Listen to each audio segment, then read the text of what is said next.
the most fun part, of course, and we'll hide this up, and that is the speech detection. So what we're going to do first is I'll make sure I Guild Wars 2 nude.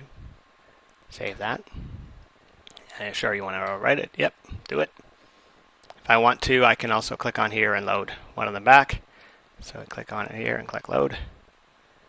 So that will have all of our keys and mouse settings as we had them before. And we'll go into detect speech. So I click on this, you hear a little beep to tell you that it's working.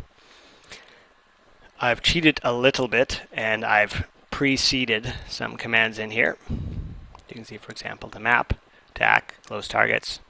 This was an experiment that doesn't really work, but we'll take a look at the first one. So I'm going to delete this, so all I have to do is select it and clear selected. Be careful, there's no undo function, but hopefully you'll remember if you accidentally delete something what you created. In this case, we're going to now create something new. Now this name will just be a name that is for you to identify. It won't have to do anything with the words that you would say. Click on more, and we can have the same access as we did when we were setting up the shoulders. So in this case, I'm going to press the key, and it's going to be, when I click on there, the M key. Click out, key phrase, show map. I'm going to do it uppercase just because I like it that way. Make sure you press plus, otherwise it will not add it to the list. And I can also open map, close map. It can get a bit confused if you have a lot of similar key phrases, so it's best to stick with the ones that you're going to use often.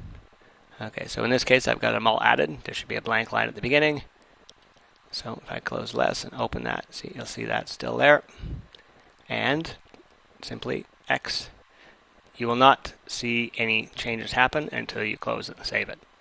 So you save that, and it saves just the speech detection part. If you made any changes to the template, make sure to save it in here as well. So they're slightly two different programs.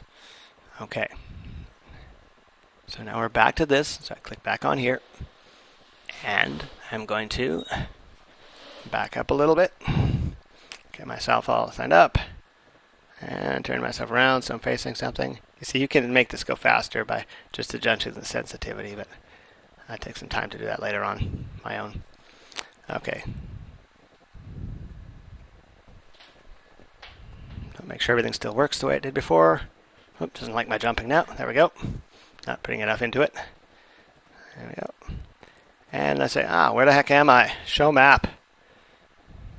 Oops, there we go. Show map. There we go. And you'll see there it is. There's the map. Close map. Close map. Typically, when you're going on a sentence like I am and talking away, you'll want to stop for half of a breath before you say the command. Oops, half of a breath seems to be attack. So, here we go. I can go inventory. No, here I can do the same thing as I just told you not to do. Inventory. And then I can go to mouse mode.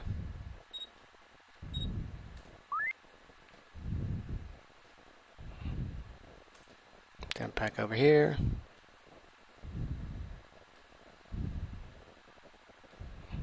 There we go. And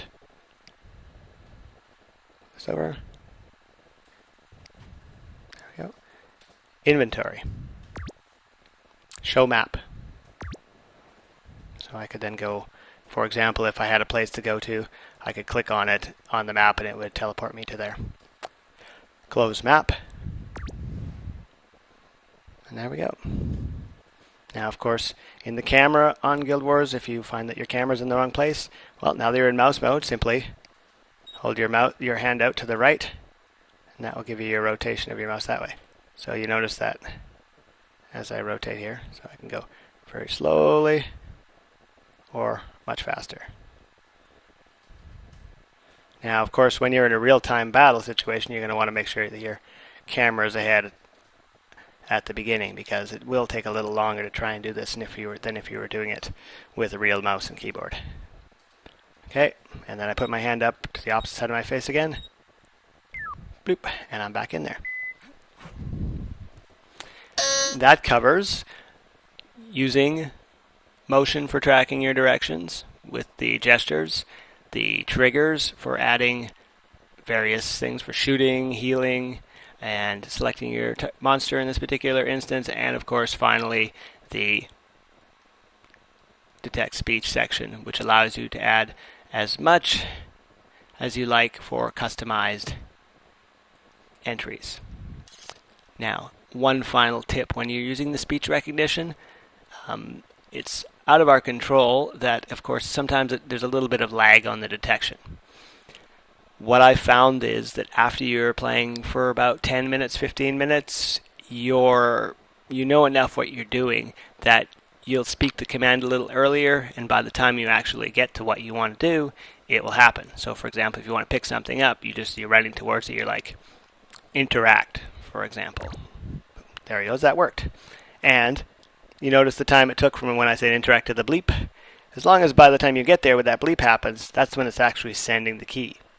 So you get used to that, and you tend to just sort of preload your words. For example, okay, you're healing or jumping on something or getting the map as you're going. And it becomes organic the more used to it you get. Thank you very much, and enjoy your control mapper.